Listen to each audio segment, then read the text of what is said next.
মা মাটি মানুষ সকলকে বলবো, যদি মেদিনীপুর পূর্বের এই জেলা কোনো গদ্দারের হাতে বিক্রি করতে না চান, তাহলে সব সিটে সমস্ত রকম চক্রান্ত ব্যর্থ করে এবার কিন্তু তৃণমূলকে ভোট দিতে হবে। শিল্প এবং কৃষি আমার দুই ভাই বোন।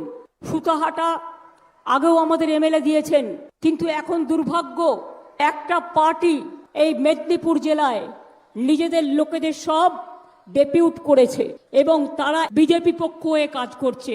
আর এই জেলায় গদ্দার লিস্ট করে দিয়েছে কাকে কাকে অ্যারেস্ট করতে হবে।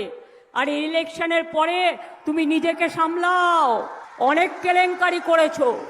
হলদিয়া থেকে কত ট্রাক যায়, সেই ট্রাকের কাটমানি কে খায়? শ্রমিকদের এমপ্লয়মেন্ট ভাতা থেকে, এমপ্লয়িজদের থেকে টাকা কে খায়? যত কোম্পানি আছে তাদের থেকে মাসে মাসে টাকা কে তোলে? সব জেনে রেখে দিনে একজনই তোলে এবং সেই টাকা অর্ধেক নিজে নেয়, বাদবাকিটা দেয় বাইরের নেতাকে। আমার কাছে এগুলো অজানা নয়।